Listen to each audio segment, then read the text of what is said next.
नमस्कार, मैं हूँ संजय शर्मा। आप देख रहे हैं 4 पीएम न्यूज़ नेटवर्क। संडे का दिन है, मुझे पता है आप लोगों को बहुत बेसब्री से राजीव कुमार जी का इंतज़ार होता है।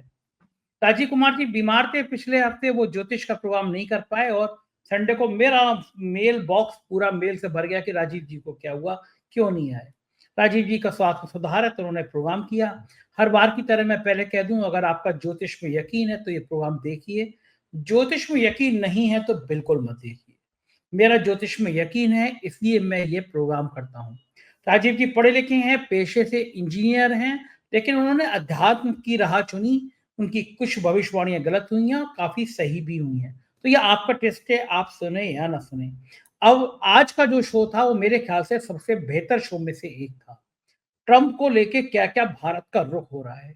मोदी जी जो दावा कर रहे थे, मैं माय फ्रेंड ट्रंप, वो ट्रंप मोदी जी की क्या गत बनाने वाले हैं। राजीव जी के ने बताया कि कुछ गिरोह की चाल क्या है, ट्रंप का दुनिया में क्या असर पड़ेगा और ट्रंप की खुद की फजीयत कब होगी, ये भी राजीव जी ने गणना करके बता दी। और मजेदार बात राजीव जी ने कुंभ के मेले को लेके की। कुंभ के मेले की कई धारणाओं को उन्होंने आज स्पष्ट किया। अजीब हो गया है कुंभ। महामंडलेश्वर, कोई एक फ़िल्म एक्ट्रेस हैं जो 22 साल एक ड्रग्स माफिया के साथ में रहीं, अचानक आई वो महामंडलेश्वर बन गईं। एक महामंडलेश्वर अपने रथ पे बिठा के एक सन्यासिनी को ले जा रहे हैं, उस पे विवाद हुआ। ये जो महामंडलेश्वर हैं, संत जिनके हम चरणों में लौटते हैं, वो खुद ऐसे काम कर रहे हैं तो काय की आस्था। कुंभ आस्था का केंद्र होता है, राजनीति का केंद्र नहीं होता है। राजीव जी ने बहुत विस्तार के साथ बताया है। और ब्यूरोक्रेट, पहले ब्यूरोक्रेट बड़ा दूर रहते थे, उनका काम व्यवस्थाएं करना होता है, लेकिन हमारे यहाँ के ब्यूरोक्रेट, हमारे डीजीपी साहब मोदी जी की तरह माला जप रहे हैं। और एक प्रमुख सचिव इंडस्ट्री हैं आलोक कुमार जी, तमाम भ्रष्टाचार के उन पर आरोप लगे, वेंटिलेटर घोटाले के आरोप लगे। अभी कुछ महीने पहले योगी आदित्यनाथ ने उनकी फाइल पकड़ ली थी। 200-300 करोड़ का काम बिना टेंडर के कंपनी को दे दिया था, टेंडर कैंसिल हुआ और हटा के खेलकूद ने भिजवा दे दिया गया, लेकिन जुगाड़ू आदमी फिर इंडस्ट्री में आ गए। भाई साहब को अपने कपड़ों का ही होश नहीं। अगर आप गंगा जी में नहाते हैं, मान लो कपड़े अस्त-व्यस्त हो गए, कपड़े कुछ उतर गए, तो वो फ़ोटो आप थोड़ी ना पोस्ट करते होंगे। अब उनका एक अंडरगारमेंट का फ़ोटो पूरे सोशल मीडिया में वायरल हो रहा है कि भाई साहब को कपड़े का होश नहीं। चलो, कोई और खींचता है तो खींचता है, लेकिन वो फ़ोटो आईएएस महोदय ने खुद अपने आप ट्वीट किया है। मतलब सब अफ़सरों को ये लग गया है कि हम भक्ति काल में इतना डूब जाएँ कि योगी जी देख रहे हैं कि साहब हम इतनी अस्त-व्यवस्था में, इतने अर्धनग्न होके भी फ़ोटो ट्वीट कर रहे हैं, अपनी बेइज़्ज़ती करा रहे हैं, लेकिन योगी जी आपकी निगाह हम पे बनी रहे। ऐसी तमाम बातों पे मैंने आज चर्चा की है, बहुत शानदार चर्चा है। आपसे रिक्वेस्ट है पहले चैनल को सब्सक्राइब करिएगा, जॉइन करिएगा। चलते हैं राजीव नारायण जी के पास। 4 पीएम न्यूज़ नेटवर्क में स्वागत है राजीव जी आपका। बहुत दर्शकों की ने आपके लिए दुआएँ करी कि आप जल्दी से स्वस्थ हो जाएँ, कभी बीमार पड़ते नहीं थे, आपने खुद कहा था और आपको नज़र लग गई, आप लंबे बीमार पड़ गए, गला आपका खराब हो गया। तो आपके स्वास्थ्य की कामना मैं देख रहा था, बहुत सारे मैसेज आ रहे थे कि राजीव जी का स्वास्थ्य जल्दी से ठीक हो, और मुझे खुशी है आपका फिर वही चेहरा, नूरानी चेहरा, आज हमारे दर्शकों को नूरानी चेहरा आ गया। राजीव जी। जी, बात करते हैं एक अनोखे व्यक्ति के बारे में, जिसने शपथ लेते ही दुनिया भर में हंगामा मचा दिया है। भारत में तो लाखों करोड़ रुपए डूब गए हैं उसके जो हरकतें कर रहे हैं वो ट्रंप साहब, उनको लेकर। और पूरी दुनिया में बड़ी अनिश्चितता का माहौल है। और मैं अमेरिका के लोगों को बिल्कुल सलाम करता हूँ कि एक ऐसा व्यक्ति जिस पे ऐसे-ऐसे आरोप थे कि उसने एक पॉर्न स्टार के साथ रिलेशन थे, उसको दबाने के लिए उसने करोड़ों अरबों रुपए दिए और तरह-तरह के अपने घर से सीक्रेट फाइल चोरी करके ले गए हो। और आज राष्ट्रपति ना होते तो शायद अमेरिका के हवालात में होते। लेकिन अब तो बन गए हैं, दुनिया के सबसे ताकतवर देश के लिए बने हैं और भारत के लिए तो एक आपदा की तरह है। नरेंद्र मोदी केजरीवाल को आपदा कह रहे हैं, लेकिन नरेंद्र मोदी के दोस्त जिनके लिए मोदी जी ट्रंप माई दो, सबकी बात ट्रंप सरकार, ऐसे नारे लगा रहे थे, भारत के लिए वो आपदा हैं। भारत के लोगों को वापस भेज रहे हैं, सवा 7 साढ़े 7 लाख भारतीय हैं और सबके सिर पे तलवार लटक रही है। तो आपने अमेरिका के राष्ट्रपति की जब ओथ हुई होगी, तो नेचुरली आप कोई बड़ा इवेंट होता है तो जिस समय हो रहा होता है, घट रहा होता है, उस समय आप उसकी जन्मपत्री बना लेते हैं। तो मुझको यकीन है कि आपने ये भी जन्मपत्री बनाई होगी ज़रूर। दर्शक जानना चाहते हैं कि ट्रंप का ये कार्यकाल कैसा रहेगा? पहला सवाल। दूसरा सवाल कि भारत की दृष्टि से, भारत के रिश्तों के लिहाज से कैसा रहेगा? तीसरा सवाल कि जिस तरह से उन्होंने पहला फ़ोन अ, खाड़ी देश के शेख को किया, बड़ा फंड भी मिल गया उनको वहाँ से। तो जो लोग डर रहे थे कि ये तो दक्षिणपंथी विचारधारा के हैं, मुसलमानों के खिलाफ रहेंगे, लेकिन पहले कार्यकाल में उन्होंने दिखा दिया कि उनके लिए बाप बड़ा ना भैया, सबसे बड़ा रुपया, इस सिद्धांत के हैं ट्रम्प साहब। तो इन सारे सवालों का जवाब मैं आपसे चाहूंगा कि उनका जो चार्ट बनाया है आपने शपथ ग्रहण का, वो क्या कहता है, विस्तार से जरा हमें समझा दीजिए। हाँ, सबसे पहले संजय जी एक मैं अपनी पुरानी प्रेडिक्शंस को दर्शकों के साथ शेयर करना चाहूंगा। और सबसे बड़ी बात है कि जब हम नए वर्ष की कंट्रोवर्सी होती है कि 1 जनवरी से हो कि वो संवत्सर हो, तो दर्शकों को जानकारी के लिए, क्योंकि ये सारे मैं कम से कम 5-6 बार ज्यादा आपको दिखा चुका हूँ दर्शकों को संवत्सर की कुंडली, उसकी घटनाएं किस तरह से सत्य हुई हैं, तो हम लोगों को ये विश्वास हो जाना चाहिए कि एक्चुअल में किसी भी पूरी दुनिया के लिए फलादेश प्रिडिक्शन करने के लिए संवत्सर की कुंडली बहुत पावरफुल होती है। तो सबसे पहले मैं आपको बताता हूँ, ये दर्शकों संवत्सर की कुंडली है, इसमें बहुत सारे जवाब आएंगे। संवत्सर की कुंडली, जब हमारा पिछला संवत्सर शुरू हुआ था 8 अप्रैल 2024 को, सोमवार के दिन रात को 11:51 पे, जिसका इस संवत्सर का राजा जो है मंगल और मंत्री शनि दोनों इकट्ठे तीसरे भाव में, और चौथे भाव में शुक्र, राहु, सूर्य और चंद्रमा, पांचवें भाव में बुध वक्री, बृहस्पति, और छठवें भाव में केतु। और मैंने इसमें इस कुंडली की चर्चा करते हुए ये कहा था कि इस कुंडली में 10वें भाव जो होता है संजय जी, पावर का होता है, अथॉरिटी का, जो रूलिंग गवर्नमेंट होती है। चौथा घर सिंहासन का होता है, चौथा घर प्रजा का माना जाता है, मतलब राजा 10वें घर से, और मंडेन एस्ट्रोलॉजी में चौथे घर से प्रजा। तो प्रजा के घर में इतने सारे ग्रह, तो मतलब प्रजा को कष्ट, और राजा के घर में 6वें, 12वें और 8वें घर के स्वामी का प्रभाव आ रहा है। तो हमारे ज्योतिष में हमने अक्सर हर दर्शकों को यही बताया है, हमेशा आप लोगों को बताया कि भाई जो संकट कुंडली के अनुसार माने गए 3 भाव से माने गए कि जो भी हमारे जीवन में दुख सफरिंग है वो 6वां, 8वां, 12वां है।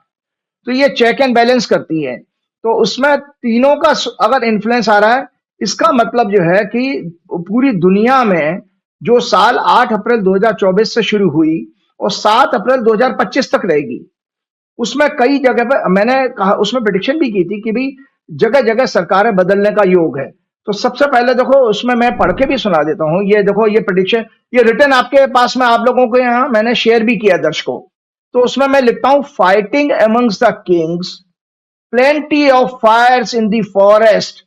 आप मेरी भविष्यवाणी को सुनिए, आज लॉस एंजलिस में अगर इतनी बड़ी आग लगी कि जो अमेरिका की इतिहास की सबसे बड़ी फायर की, जो वाइल्ड फायर की ट्रेजेडी बनी है। तो मैं, आप सोचो दर्शकों, क्योंकि शनि मंगल इकट्ठे थे, तो इस तरह की घटना तो दिख रही थी। और कहा अमेरिका जैसे जहां पर वो बड़ा वेल्थियस्ट लोगों का जगह है, और अभी भी रुक नहीं रही है सिलसिला, अभी भी कोई ट्रंप के शपथ लेने के बाद में भी वो फिर से दोबारा रिवाइव हो गई अग्नि। तो मैंने उसमें लिखा कि plenty of fires in the forest and other places, robberies, major accidents, earthquakes, loss of property, assets, bad for farming and hostile weather, sex scandals, वो भी खूब आए हैं, sex crime, humiliation to rulers, prominent people, changes of government across the world, changes of government across the world मैंने बात कही है। तो आपकी जानकारी के लिए बता देता हूं, इतनी जगह पर गवर्नमेंट चेंज हुई है। देखिए, अमेरिका में चेंज हुई, इंडिया में भी मोदी जी को हंग रिजल्ट मिले, वो तो 2 उनको साथी मिल गए तो वो बैठे हैं सत्ता में, वरना तो पब्लिक का, जो जनता का जनादेश था, वो तो सरकार के विरुद्ध ही था। और उसके अलावा जर्मनी से लेके, इंग्लैंड से लेकर के कनाडा, फ्रांस में भी सरकार 2 बार वहां पर प्रधानमंत्री बदल गया, और आपका पाकिस्तान है। तो मैंने एक चीज ये की थी, आपके 10 साल में देखिए, ये जो हमारे सत्ता में जो, चाहे वो ट्रंप हो चाहे नरेंद्र मोदी हो, उनको एक चीज सीखनी चाहिए कि काल आपसे सबसे बड़ा ऊपर है। अभी भी इस साल में अभी भी फरवरी, मार्च, 2-2.5 महीना अभी भी बाकी है। तो बहुत सारा चीजें अभी भी आ रहा है कि अभी भी किसी गवर्नमेंट के लिए, रूलर्स के लिए अच्छा समय नहीं है। चाहे ट्रंप कोई भी गड़बड़ी करे तो पनिशमेंट के रूप में कुछ ना कुछ तो वो देखेंगे। तो मैंने एक दर्शकों एक डेटा इकट्ठा किया था, in the last 10 years many countries have been through a similar situation where a country suddenly came out of dictatorship। मतलब पिछले 10 बरस में जो डिक्टेटर्स का अंत हुआ है, तो ये जो भी डिक्टेटर, चाहे डोनाल्ड ट्रंप के रूप में हो, नरेंद्र मोदी हो, या हमारे कोई प्रदेश के मुख्यमंत्री भी बड़े डिक्टेटर जो बुलडोजर टाइप के एक्टिविटी करते हैं, उनके लिए भी है। लीबिया संजय जी 2011 में गद्दाफी का रूल खत्म हुआ। Egypt 2011 Hosni Mubarak. सूडान में 2019 में। Yemen 2011। Tunisia 2011। Afghanistan 2001। Iraq 2003। Haiti 1999। Venezuela 2019। और सीरिया में आप 50 साल से जो रूलर था, सोचिए संजय जी, उसकी कैसी दुकान बंद हुई कि वो उसको देश छोड़ के भागना पड़ा। और आपका बांग्लादेश में भी वो प्रधानमंत्री जिसको 3/4 मेजोरिटी मिली थी और वो आपके देश छोड़ के आपके भारतवर्ष में छुपी बैठी है। तो ये सब चीजें मैंने इसलिए दर्शकों आपको याद दिलाया कि कैसा संवत्सर था जहां पर मंगल मंत्री राजा है और शनि मंत्री है। दोनों सत्ता, तीसरा घर जो होता है, अगर 10वें घर में सत्ता से उंगली गिनी है, मतलब फिंगर रखिए और काउंट करिए, तो छठवां घर बनता है, थर्ड हाउस। अगर 10th हाउस पे 10th हाउस वर्क का होता है, सत्ता का भी वही है, उससे काउंट करें दर्शक तो 6 हाउस होता है। इसीलिए कैरियर, किसी की भी, हमारे आपके कैरियर में अगर कोई संकट आएगा, कोई भी अगर ट्रबल शुरू हो जाएगी तो थर्ड हाउस से शुरू होती है। तो ये मतलब थर्ड हाउस इसीलिए चेंज का भी कहा गया है कि मतलब संकेत मिल गया कि भाई आप नौकरी बदलनी चाहिए, कि अब आपका एम्प्लॉयर या आपके सबॉर्डिनेट्स अब आपके साथ मतलब सहयोग नहीं करने वाले। तो ये चीजें के साथ साथ मैंने, आपने बिल्कुल ठीक कहा, मैंने अमेरिका की ये हॉरोस्कोप है, ये सॉरी जो डोनाल्ड ट्रंप की ओथ की हॉरोस्कोप, ये डोनाल्ड ट्रंप ने जब ओथ ली है as a 47th president of US, 20 जनवरी उनके यहाँ फिक्स होता है संजय जी, उनके यहाँ तो डेट चेंज कर नहीं सकते, टाइमिंग भी मोर और लेस फिक्स होता है। तो लेकिन एक बीइंग एन एस्ट्रोलॉजर मुझे तो एनालाइज करना, क्योंकि देश यूएस ही नहीं, वो दुनिया का राजा है, बादशाह है। और सबसे बड़ी, हम आप जो है दिल्ली के इलेक्शन और पंजाब हरियाणा के इलेक्शन की बात करते हैं, वो दुनिया की पॉलिटिक्स को गवर्न करता। तो इसीलिए मेरे लिए, एक मेरे जैसे मंडेन एस्ट्रोलॉजी पे काम करने वाले व्यक्ति के लिए जरूरी था कि मैं डोनाल्ड ट्रंप की ओथ को देखूं और उसके ऊपर दर्शकों को एक प्रेडिक्शन के रूप में, प्रेडिक्शन करके क्या है, हम आप अवेयरनेस के लिए लेके आते हैं कि देखो ये चीजें कैसे घटती हैं। मैं इंडिया में बैठा हूं, हरियाणा के एक शहर में, और मैं अमेरिका की बात कर रहा हूं। सो ये उन्होंने जब ओथ ली थी, मेरे एक पत्रकार मित्र ने करेक्ट टाइम भेजा था संजय जी, उन्होंने 12:01 पे ओथ ली है। जब वो बाइबल पर हाथ उठा करके बोल रहे हैं, तो वो ठीक 12:01 वाशिंगटन डीसी का टाइम था। मेष लगन की कुंडली भी बनी दर्शकों, दूसरे घर में बृहस्पति, चौथे घर में वक्री मंगल, छठवें भाव में चंद्रमा केतु, और 9वें घर में बुध, 10वें भाव में सूर्य दिग्बली होता है 10वें भाव में, मकर संक्रांति के बाद ही हुई है। और शुक्र और शनि इनके जो है 11th हाउस में, तो 12वें भाव में राहु। तो मैं दर्शकों इसलिए बताना चाह रहा हूं कि चौथे घर में इनके मंगल और सूर्य की आमने सामने जो युति हो रही है, कॉम्बिनेशन आया, चौथे घर में मंगल और आपके 10वें घर में सूर्य, ये अग्नि तत्व के कारक हैं, दोनों फायरी प्लेनेट हैं। और चौथा घर जो होता है दर्शकों, जानकारी के लिए बताऊं तो डोमेस्टिक हैप्पीनेस का होता है। और आपके जब हम मंडेन एस्ट्रोलॉजी में बात करते हैं, मौसम का भी होता है। जो ट्रेजेडी आती है, नेचुरल जो प्राकृतिक प्रकोप, वो चौथे घर से भी देखी जाती है और 8वें घर से। तो इसमें मंगल 8वें घर का लॉर्ड है और चौथे घर में बैठा है। तो मैंने दर्शकों को, मैं ट्वीट आप लोगों को भेजूंगा, शेयर करिएगा और दर्शकों को बताइए हाईलाइट करके कि वही देखिए, मैंने उसमें ये लिखा था कि there may be many more wild fire incidents. अब देखिए कि जैसे डोनाल्ड ट्रंप ने 20 तारीख को लिया और ये अभी 23-24 तारीख को फिर से वहां पर वो उस जगह पर कैलिफोर्निया में आग लग गई और 50,000 से ज्यादा लोगों को वहां उनको खाली कराना पड़ा जगह को। तो ये घटना घटी है। तो मैं दर्शकों आज आपकी जानकारी ये, और इन्होंने चित्रा नक्षत्र में ली थी। और दर्शकों एक और जानकारी के लिए बताता हूं, देखो किस तरह से हम लोग, ये मैं चूंकि हैंड रिटेन है तो आपको मैंने हमेशा कहा कि मैं एक स्टूडेंट हूं, स्टूडेंट के ये मैंने डिफरेंट चार्ट्स देखो संजय जी हाथ से बनाए। बहुत सारे लोगों को ये होता है कि भाई आपने कंप्यूटर पे बना करके और आप प्रेडिक्शन कर रहे हो, या कोई कंप्यूटर पे लिखा हुआ पढ़ दिया आपने, किताबों से कोई पढ़ दिया। ये देखो हैंड रिटन है, कितना सारा मेहनत और रेड मार्क से मैंने इंडिकेशन दिए हैं। तो मैं दर्शकों जल्दी से पढ़ के बताता हूं। Trump took oath on 20 January 2025 at 12:01 at Washington DC. It was Aries lagna, मेष लगन था। और मेष लगन संजय जी अपने आप में फायरी लगन होता है।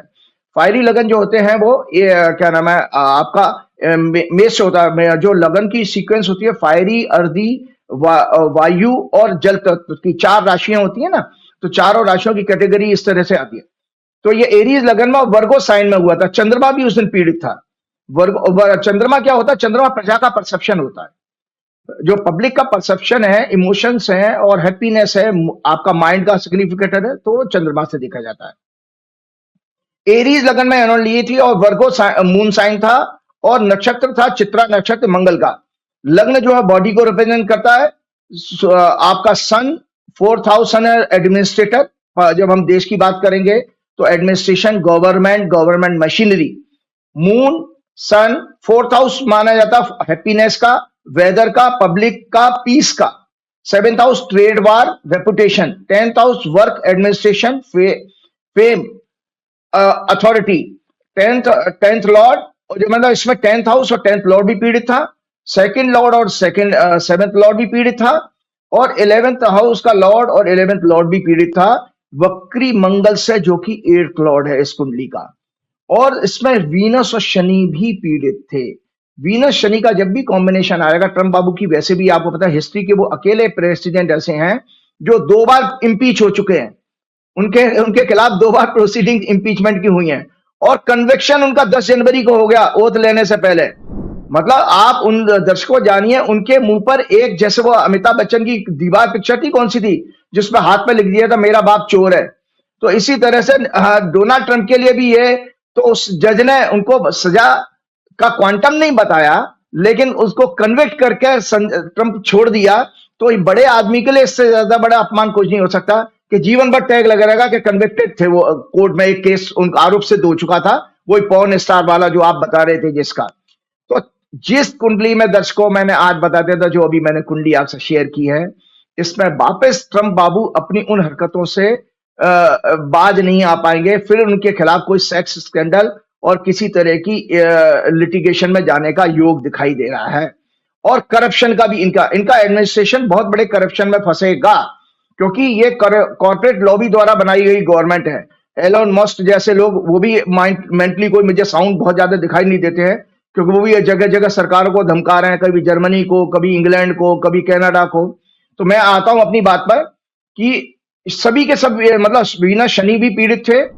Venus Shani Rahu and sun were in close degree, मतलब शुक्र और शनि राहु केतु के और सूर्य भी ये आपस में बहुत क्लोज डिग्री में थे। Indicates the types of leadership, their working and achievement, ambition, trade, inclination. 8th house 8th lord indicate secret strategy, unpredictable, unstable politics, policies और डिसेप्टिव टाइप की पॉलिसीज होगी। इसीलिए उस व्यक्ति को देखिए कि जब वो कैंपेन कर रहा था, मुझे दर्शकों को ज्योतिष बतानी है इसलिए बता रहा हूं, जब वो कैंपेन कर रहे थे तो वो कह रहे थे चाइना के खिलाफ 60% टैरिफ लगाऊंगा। ओथ ले ली, तो उसके बाद जीपिंग को फोन करके बुला रहे हैं। जीपिंग को इनवाइट भी किया था उन्होंने, मोदी जी को तो नहीं किया। मोदी जी का मुकद्दर शायद अच्छा नहीं चल रहा होगा, स्टार्स अच्छे नहीं है। और वो उसमें भी जो है हमारी जो गोदी मीडिया के जो वो एक बहुत अच्छे पत्रकार है, वो अक्सर कहते हैं पापा की परियां। तो वो कोई पापा की परी वहां अमेरिका में जाके कह रही थी कि ट्रंप मोदी जी को जरूर बुलवाएंगे। और वो कहने की, वो जयशंकर को देखो हमारे देश का कितना सम्मान मिला कि जयशंकर को फ्रंट लाइन में बैठाया गया। एक्चुअल में जयशंकर 3rd लाइन में बैठे थे।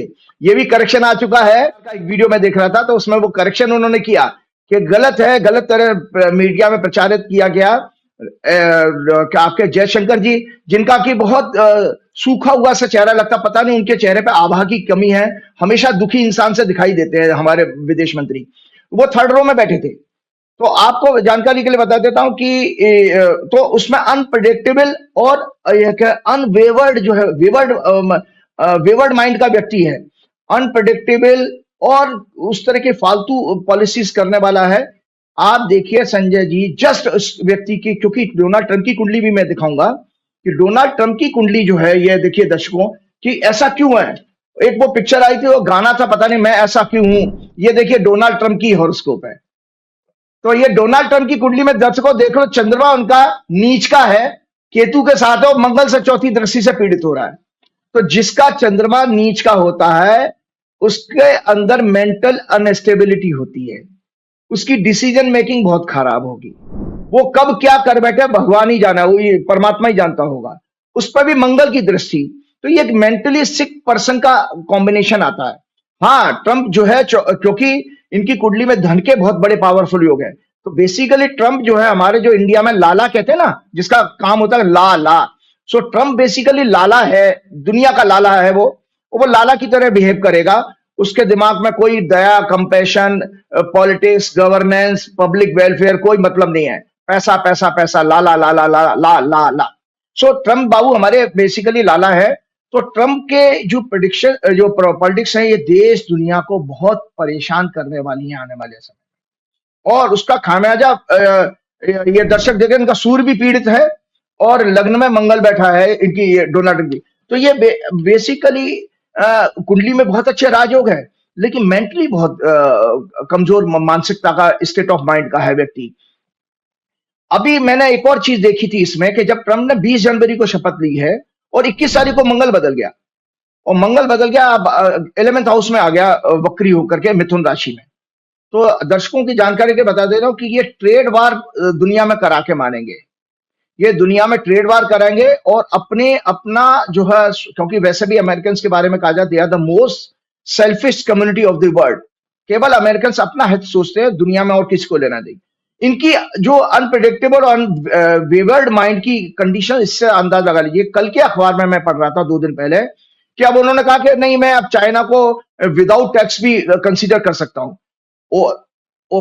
कैंपेन में 60% टैक्स की बात करी है, शपथ लेने के बाद 10% टैक्स लगा दिया उन्होंने, 1 फरवरी से 10% चाइना के जो माल आएगा उसके ऊपर 10% ड्यूटी। और सडनली 2 दिन पहले उन्होंने कहा कि नहीं, मैं वेव ऑफ भी कर सकता हूं बिना। तो ये एक राजा को, जो दुनिया का राजा है, उसकी पॉलिसी क्या करेगा एडमिनिस्ट्रेशन, उसका आगे जाइए। Mars has change his sign on 21 January. Lagna is a movable sign, and और जो जिस लगन में इन्होंने ओथ लिया वो मूवेबल साइन है, ये अच्छा नहीं माना जाता। लेकिन चूंकि ट्रंप का कार्यकाल 4 साल का ही है, उसमें अब क्या चेंज होगा, लेकिन परेशानी जरूर आएगी इनको। मूवेबल साइन में इन्होंने ली, 10वां घर का Lord Shani will move into 12th house. इसी कुंडली में जो दर्शकों मैंने आपको अभी ओथ की बताई, शनि 12वें घर में जा रहे हैं 29 मार्च को। तो वहां से शनि का इस कुंडली का 10वें घर का 11th लॉर्ड है शनि, सत्ता में, इस सत्ता के बैठे हुए व्यक्ति के ऊपर कोई लिटिगेशन में, कोर्ट कचहरी में इनकी पॉलिसीज के खिलाफ बहुत सारे केसेस होंगे। मतलब इनकी जो पॉलिसी होंगी वो बैकफायर करेंगी और वो लिटिगेशन में जाएंगी, कोर्ट ऑफ लॉ में चैलेंज होंगी ज्यादातर पॉलिसी। सो ये अच्छा संकेत नहीं है। और यूएस का जो नेटल चार्ट है उसमें भी ये 8वें घर में जा रहा है। एक्चुअली में देखिए, जो ट्रंप जो जीत के आए, तो ये यूनाइटेड स्टेट की कुंडली है। तो यूनाइटेड स्टेट की कुंडली में शनि जो है 8वें घर में जा रहे हैं, और राहु भी यहीं पर प्लेस है। और क्यों, इसलिए मैं बताया कि यूनाइटेड स्टेट की कुंडली में राहु में शनि की दशा चल रही है। तो देखिए, ये जो ट्रंप अगर जीत के आए हैं, तो इसमें दर्शकों में आपकी जानकारी के लिए बता रहा हूं, ये देश दुनिया नहीं, अमेरिकन पीपल का सबसे बड़ा क्या नाम है, लिए सेटबैक होने वाला है। क्योंकि वो एक ऐसा पागल और अनस्टेबल माइंड का राजा देखने जा रहा है कि जो उनकी मेंटल पीस को, डोमेस्टिक हैप्पीनेस को खराब करके रखेगा। और ये Shani represents masses, employment, agriculture. It will remain for 30 months, मतलब 2.5 साल के लिए रहेगा। The people of US and world as a whole में, आगे मेरी प्रेडिक्शन सुन लीजिए दर्शकों, the people of US and world as a whole may see his tenure as an unpredictable uncertainty, wavered policies which may be backfired, may be the cause of humiliation to him, his administration, and people of US. His many decisions, tax policies, immigration policies may be challenged in the court of law. The people of US may see his tenure with unrest, unhappiness, violence, shooting incidents, terrorist activities due to bad law and orders. There may be many more wildfire tragedies, incidents, क्योंकि मंगल और शनि सूर्य का combination मैंने आपको बता दिया। Due to hostile weather, many more natural calamities with loss of lives and properties. He will work with ruthless and egoist attitude, क्योंकि मंगल सूर्य को देख रहा है, तो रूथलेस हो गया राजा और ईगोइस्ट हो गया, which may disturb the world market, trades, economy, local currencies, employment, and general happiness and peace. He may be charged with many corruption and sex scandals. The US people may suffer with mental health, anxiety, and depression disorder. The birth chart of US, which is a Leo Lagna, with reference to transit and Dasha Rahu Shani, is also bad and confirm the prediction of above mentioned happenings.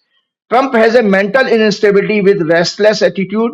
He is bipolar and megalomaniac है जो इंसान अपने आप को चाहता ना मैं भगवान हूं, उसने कह दिया कि भगवान ने गॉड ने मुझे बचाया क्योंकि अमेरिका को ग्रेट बनाना चाहता हूं, तो पार्शली वो मोदी जी जैसा ही स्टेटमेंट दिया था नॉन बायोलॉजिकल वाला. He is bipolar and megalomaniac personality. His moon is debilitated and afflicted with Rahu Ketu and Mars. He will be a disaster. दर्शक सुन ले, फाइनल प्रेडिक्शन है. He will be a disaster in the current tenure for the people of US and the world as a whole. ये मेरी आज की prediction है दर्शक. एक बात और बता दीजिए, मोदी जी के साथ रिश्ते में, मोदी जी कहते हैं माई बेस्ट फ्रेंड, वहां पर उन्होंने नारा लगाया अब की बार ट्रंप सरकार, तो मोदी के साथ रिश्ते कैसे रहने वाले हैं ट्रंप के? देखिए, एक तो एक आदमी जिसका चंद्रमा नीच का है, राहु केतु के बीच में है, पीड़ित है, वो कब क्या बोल देगा, कब क्या कह देगा तो भगवान ही जानता, वो स्वयं भी नहीं जानता है. तो ऐसे में आपको बता रहा, ऐसे अनस्टेबल माइंड का आदमी. और दूसरा, ये इंडिया की कुंडली बता देता हूं, तो आपके प्रश्न का जवाब इसी में आ रहा है. यह भारतवर्ष की कुंडली है और ट्रंप ने जिस लगन में ओथ ली है वो भारतवर्ष की कुंडली का 12वां घर है. तो भारत के लिए तो यह बहुत खराब समय है. इसमें भारत के लिए ट्रंप का यह टेन्योर बहुत अच्छा नहीं रहने वाला. भारत के लिए बहुत सारी परेशानियां और टैक्स की लायबिलिटीज बढ़ाने वाला होगा भारत के प्रोडक्ट्स के ऊपर. और दर्शकों को जानकारी के लिए बता संजय जी, मुझे याद है मैंने अखबारों में भी पढ़ा था, टीवी पे भी देखा था कि जब ट्रंप जीत के आए थे, ट्रंप की जीत हुई थी, तो अपनी इंडियन ओरिजिन के कमला हैरिस की लॉस को लोगों ने सेलिब्रेट किया था, बीजेपी के अंधभक्तों ने, और जंतर मंतर पर हवन किया था ट्रंप की जीत का. आज वो अंधभक्त सारे मायूस हैं कि पता नहीं कितने आप 7-7.5 लाख लोगों को कह रहे हो कि वो बाहर डिपोर्ट करना शुरू कर दिया. उसने तो करना भी शुरू कर दिया. अभी 1500 तो मिलिट्री प्लेन से डिपोर्ट करना शुरू कर दिया है. सो भारतीयों का नंबर है. और आपका जो विदेश मंत्री है वो कैसे सरेंडर कर गया अमेरिका के, जब वो मिनिस्टर ने उसको कहा कि भाई आपके आदमियों को हम जो है अनडॉक्यूमेंटेड हैं उनको हम भेज रहे हैं, तो ठीक है जी, ओके जी, हम ले लेंगे. सारी हेकड़ी निकल गई इनकी मोदी एडमिनिस्ट्रेशन की और मोदी जी के विदेश मंत्री की. ये वो विदेश मंत्री हैं जो राहुल गांधी कुछ कहते बड़े जोर शोर से ऊंची ऊंची आवाज में और बहुत बोलते थे, उनकी एकदम हालत ऐसी हो गई. हमारे उत्तर प्रदेश में वो चूसने वाला आम नहीं होता है, चूसने वाला, उनका चेहरा कुछ, हाँ, चेहरा कुछ ऐसा लगता है जैसा आम चूस करके आम चिपक जाता है ना, ऐसे ही, ऐसा उनका भी चेहरा कुछ ऐसे ही लो इन ऑरा है. उनकी तो पर्सनालिटी बिल्कुल एकदम क्या नाम है, ऑरा लेस है. तो ये अब वो ट्रंप के भक्त अंधभक्त, जो सॉरी मोदी जी के अंधभक्त क्या करेंगे कि जो हवन करके बैठे थे कि ट्रंप आ गए तो हमारे वारे न्यारे हो जाएंगे. तो ये जो भी अभी केसेस हैं, अदानी का केस हो या और भी केस हो या पन्नून केस है, इन सब में भारत को बहुत बड़ी ह्यूमिलेशन आने वाली है, क्योंकि भारत के लिए ये टेन्योर इनका अच्छा नहीं रहेगा. सबसे पहली बात है कि ट्रंप का जन्म का चंद्रमा भी पीड़ित है दर्शकों, और जिस दिन उन्होंने ओथ ली थी उस दिन भी चंद्रमा पीड़ित था, क्योंकि ज्योतिष में यही कहा गया फ्री विल क्या है, हम कम से कम अच्छा दिन तो चुन सकते हैं. अगर हमारे बर्थ चार्ट में कोई कमजोरी है तो हम अच्छा समय चुन करके उसकी कुछ प्रॉब्लम्स को कम कर सकते हैं, लेकिन वहां तो 20 जनवरी को बदला नहीं जा सकता. तो विधाता ने इसको, नेचर ने डिसाइड किया था कि एक बेसिकली मेंटली डिस्टर्ब आदमी को दुनिया की कमान समा दी है और वो सारी जगह पे डिस्टर्बेंस करेगा.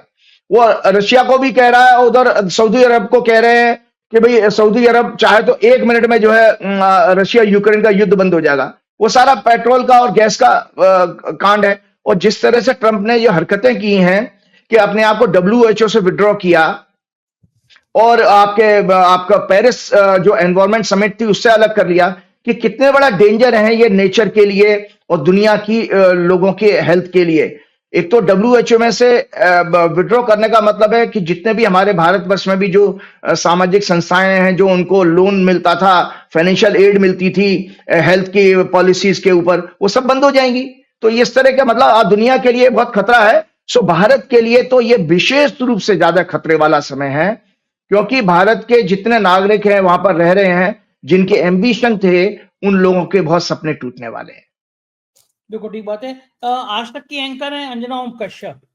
वो वहां जी, कह अच्छा, रही थी अच्छा, अच्छा। अमेरिका में खड़े होकर कह रही थी बहुत भीड़ है, मोदी जी इसलिए नहीं आए, लेकिन देखिएगा बहुत जल्दी ट्रम्प मोदी जी को अलग से बुलाएंगे और फिर हाँ, मोदी हाँ, जी जो वही। ट्रम्प को बुलाएंगे, दोनों बहुत अच्छे से मिलेंगे और बड़ा गैस। इनको किसने बता दिया होगा अंजना जी को? ट्रम्प ने फोन करके कहा होगा इनको? आपको क्या लगता है? भगवान जाने, भगवान। वो इन मीडिया वालों को पता नहीं तार कहां से जुड़े। वो एक्चुअली पीएमओ से वो एक जोशी जी है ना, जो उनको एक रिटन एजेंडा लिख के देते हैं, मीडिया प्रभारी हैं मोदी जी के। वो उनकी उनके शब्द होंगे, उन्होंने ही उनके पास फोन आ गया। और आपको बताऊं, मैं तो कहीं किसी जगह पढ़ रहा था संजय जी, कि जितनी भी ये जो फोन और इनकी बातें होती है कि यूक्रेन के प्रेसिडेंट को फोन कर दिया, प्राइम मिनिस्टर को, पुतिन को बात की, ये सब फर्जी है, नकली है। ये केवल प्रोपेगेंडा की न्यूज है और फेक न्यूज होती हैं ये सारी सारी। ये समय समय पे जब कोई टॉपिक डाइवर्ट करना होता है, उस पर ये लोग, इनका मीडिया प्रभारी काम करता रहता है। और इनका आईटी सेल, जो एक बहुत बड़े महान भी हैं, मदन मोहन मालवीय भी इनके यहाँ हैं। मदन मोहन मालवीय बहुत बड़े नहीं नहीं, महान अमित व्यक्ति हैं। अमित मोहन मालवीय, अमित मोहन हाँ, अमित हाँ, मोहन। वो मैंने तो, वो बीजेपी के लिए मदन मोहन मालवीय हैं वो। अच्छा, सो मजे की उनके, बात यह है कि मैं उसके उन्हीं उसी चैनल पे तिहाड़ रिटर्न है, जेल से यात्रा करके आए हैं सुधीर चौधरी जी। वो ज्ञान दे रहे थे कि मोदी की जो जो मोदी करते हैं ट्रम्प वही कर रहे हैं। मोदी ने 100 दिन का प्लान किया तो ट्रम्प ने प्लान कर दिया। मोदी ने तुरंत फैसले किए तो ट्रम्प ने कर दिए। बस उन्होंने एक लाइन ये नहीं कही कि मोदी, ट्रम्प जो है वो मोदी को गुरु मानता है, मोदी को भगवान मानता है अपना। बाकी सुधीर चौधरी बैठ के इतना बखान कर रहे थे कि ट्रम्प जो जो कर रहे हैं वो सिर्फ मोदी जी को पूछ के कर रहे हैं, वरना ट्रम्प नहीं करते।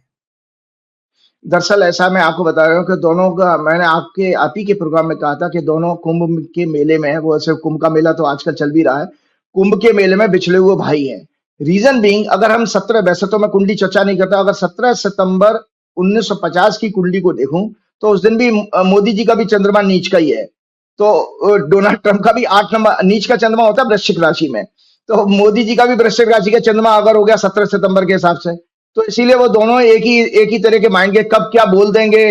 और झूठ बहुत बोलने वाले होते हैं। डोनाल्ड ट्रंप भी जबरदस्त झूठ बोलने वाले व्यक्ति हैं, जबरदस्त। सो ये दोनों के दोनों एक ही हैं। हाँ, और दोनों के दोनों अपने अपने देशों के लिए नहीं, बल्कि बाकी लोगों के लिए भी, एज ए पॉलिटिक्स के लिए भी बहुत खराब है। और जो जिसको कि आज की मॉडर्न यूथ कैसे फॉलो करेगी, मैं मेरे समझ से बाहर है। बिल्कुल ठीक है राजीव जी, आपने कुंभ की जिक्र किया तो कुंभ पे चलते हैं। कुंभ को लेके भी तमाम चीजें ऐसी आ रही हैं जो नहीं होनी चाहिए थी। इससे पहले जो अर्ध कुंभ था, जिसका नाम कुंभ दे दिया गया 6 साल पहले, जो कुंभ का मेला हुआ था, सरकार हमारी बड़ी माहिर है, नाम तुरंत बदलती है। अर्ध कुंभ को कुंभ कर दिया, इसको महाकुंभ कर दिया। और फिर कुछ साधु महात्मा कहते हैं कि 144 साल का पुराना का कोई रिकॉर्ड नहीं है। और मजे की बात यह कि जो अर्ध कुंभ हुआ था 6 साल पहले, जिसको कुंभ कहा गया, उसमें सैकड़ों करोड़ रुपए के घोटाले हुए थे। और ये मैं नहीं कह रहा, चलो आप मेरी बात गलत मानो, कैग की रिपोर्ट है, हाउस में रखी गई, कि वहां पे मैं आपको कुछ, मैं घोटालों की हेडलाइंस में आज सुबह ही देख रहा था और मैं देख के बड़ा हैरान हुआ था। हम्म। ये जो है, ये देखिए, ये इसमें है हेडलाइंस। मैं अभी अपने उनसे कहूंगा एडिटर से कि इसको लगाए। उसमें लिखा है कुंभ 2019 के खर्च पर कैग ने क्यों उठाए सवाल। कैग की रिपोर्ट में करोड़ों रुपए की अनियमितता उजागर, खर्च से भी अधिक किया गया भुगतान, सरकार द्वारा तय नहीं था मानक। अस्थायी शौचालय, जो टेम्परेरी शौचालय बनाए गए थे, उसमें लगभग 9 करोड़ रुपए का फर्जी भुगतान कर दिया गया। फाइबर से बने प्लास्टिक सेप्टिक सोक पिट को खरीदा गया, जो बिल्कुल जरूरत नहीं थी। कुंभ मेला अधिकारी ने सीएजी की जांच एजेंसी को रिपोर्ट नहीं दी। आपदा राहत कोष में 65 करोड़ रुपए खर्च किए गए, नियमों के तहत अनुमति नहीं दी गई। ऐसी तमाम चीजें। और बड़ी मजेदार बात यह है कि जो मेला अधिकारी था राजीव जी, उसका नाम था विजय किरण आनंद। ये भाई साहब कई और विभागों में गए और भयंकर भयंकर घोटालों के आरोप लगे।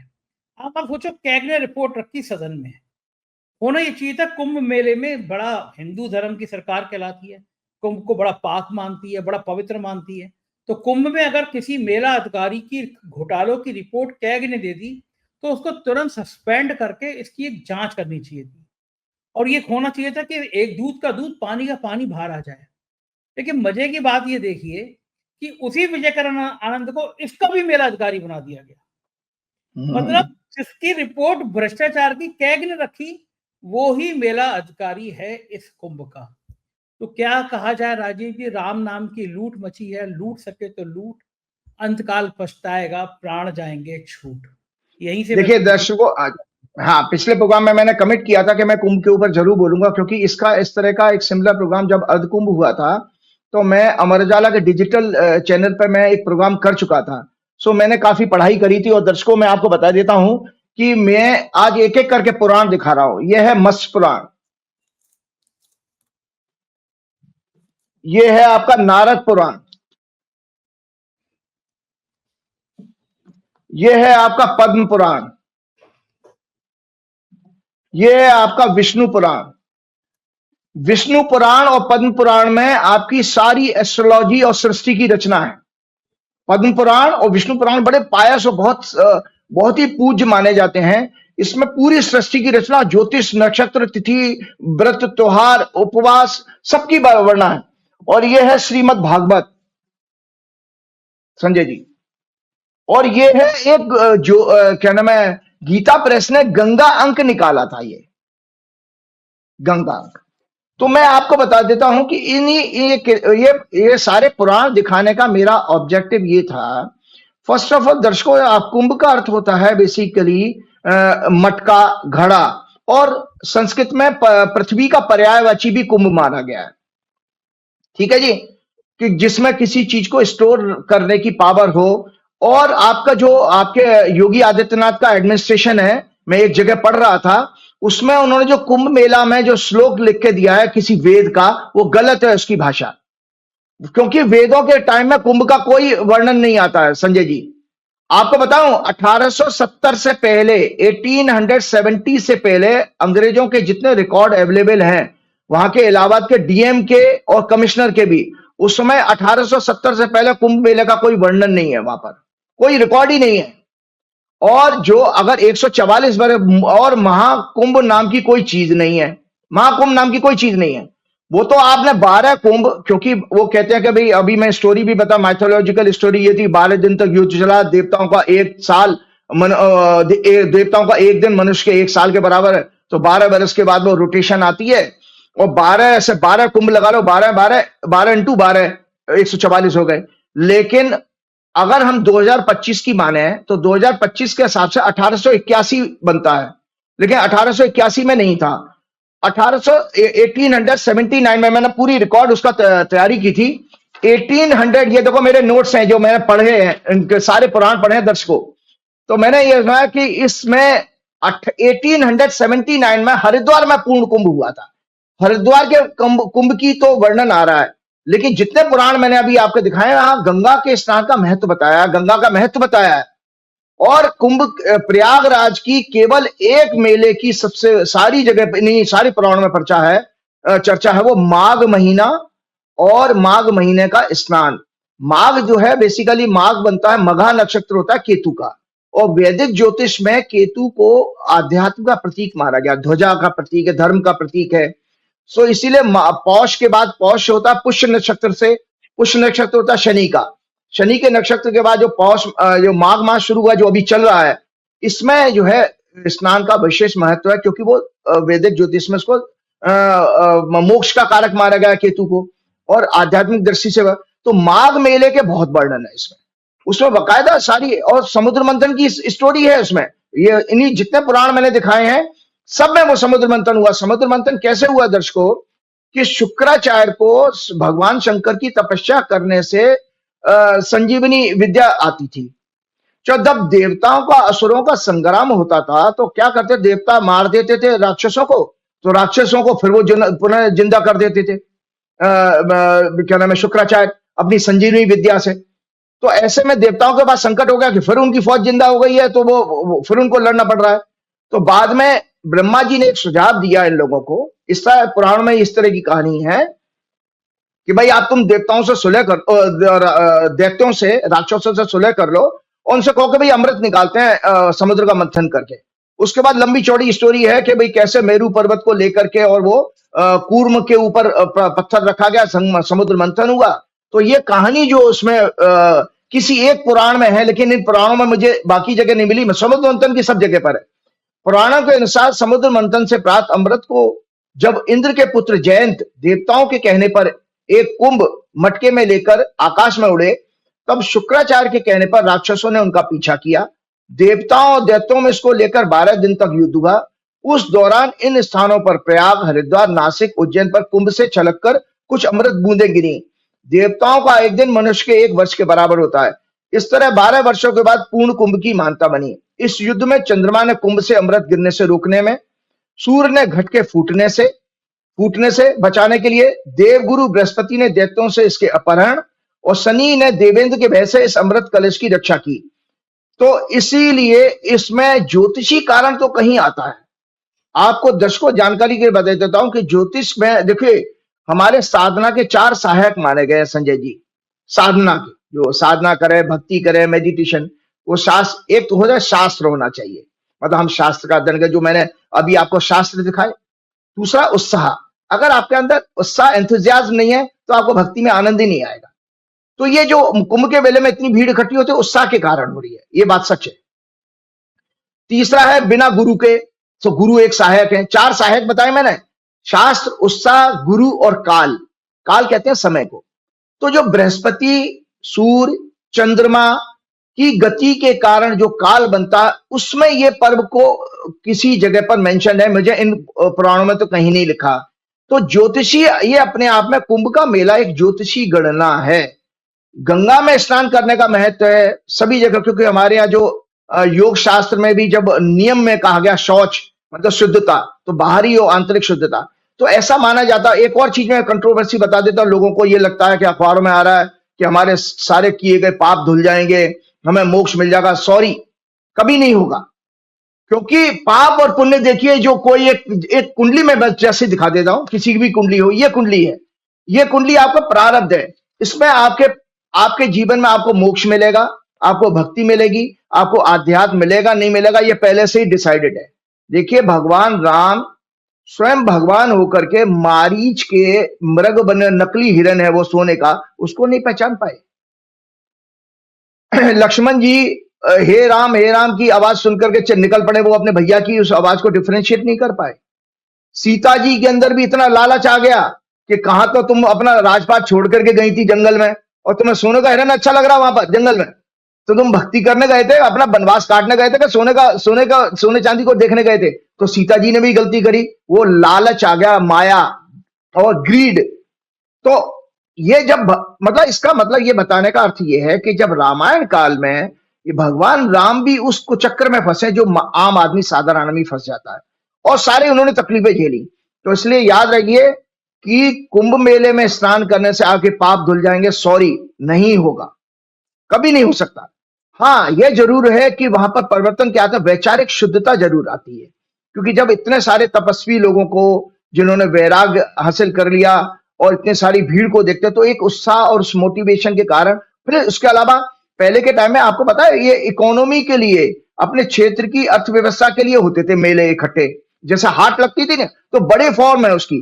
तो अंग्रेजों के टाइम में भी ये रिकॉर्ड इसी तरह का था कि वहां की लोकल इकोनॉमी के लिए मेले आयोजन होते थे।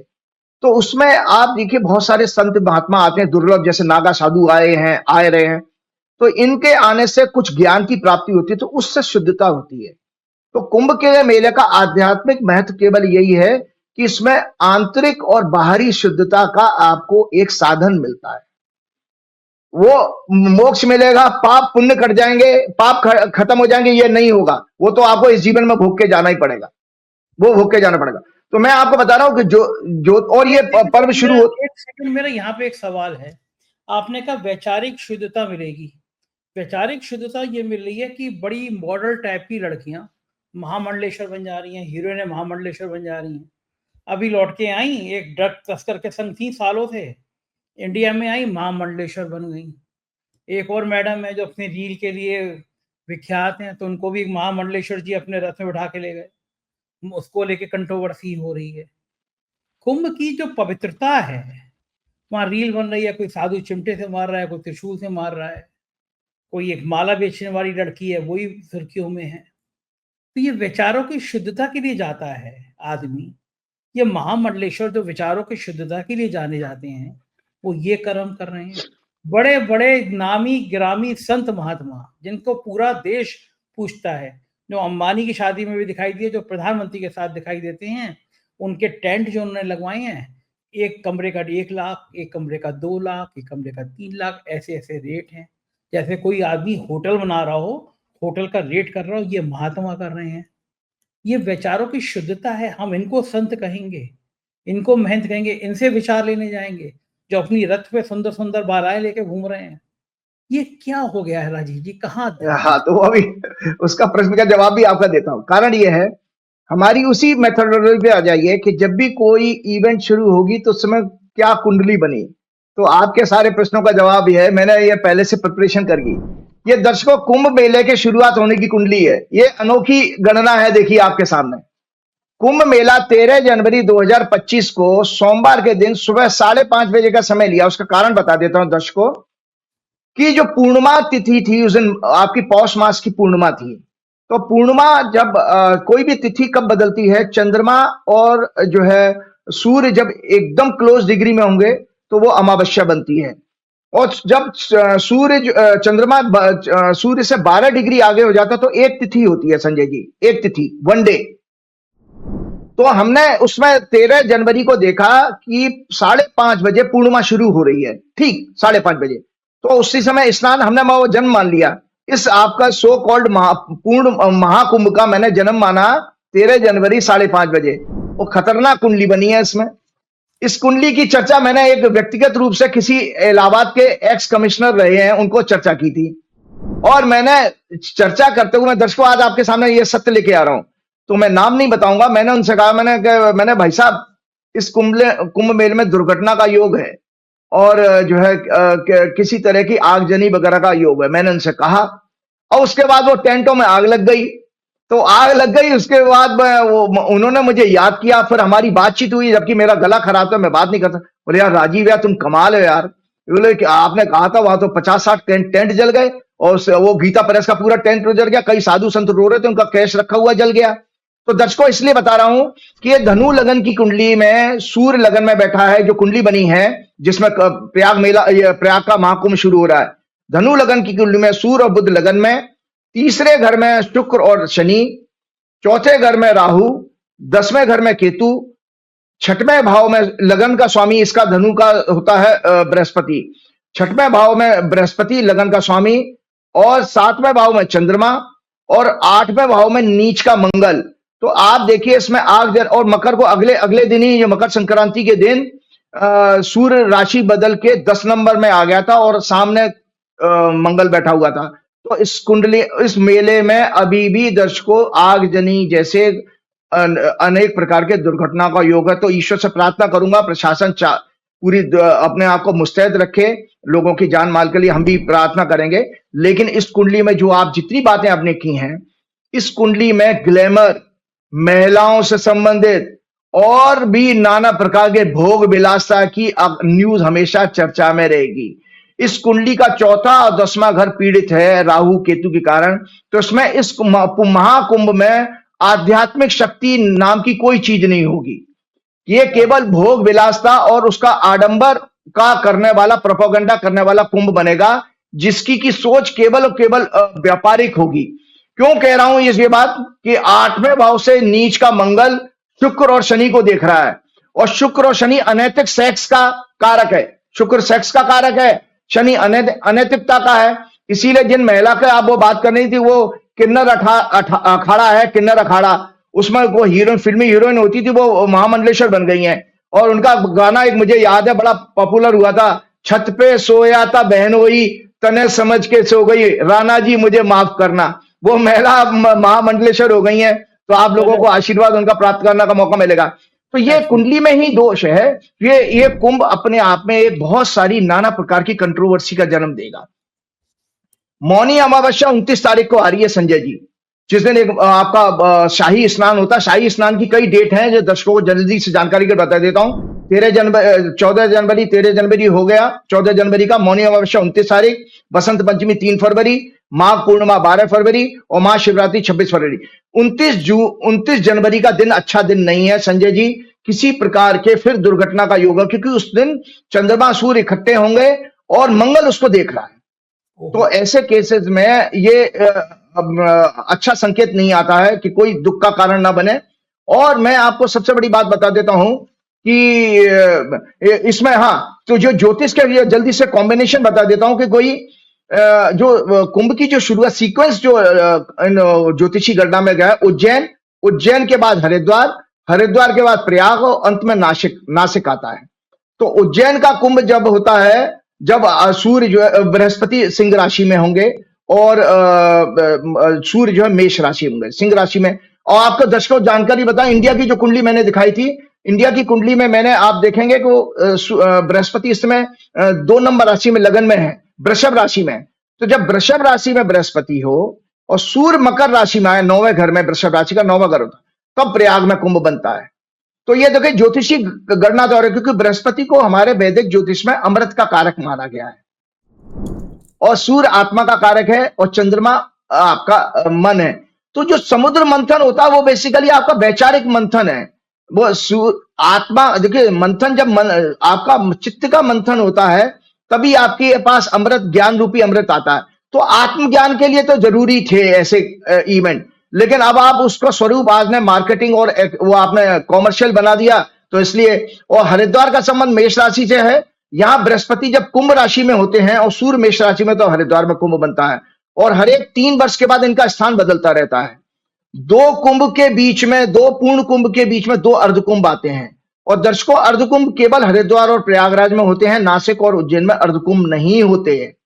और नासिक में पूर्ण कुंभ जो है आपका जब होता है, जब बृहस्पति के सिंह राशि में प्रवेश करने पर और सूर्य के जो है सिंह राशि में प्रवेश करने पर आपके जो है नासिक का कुंभ आता है।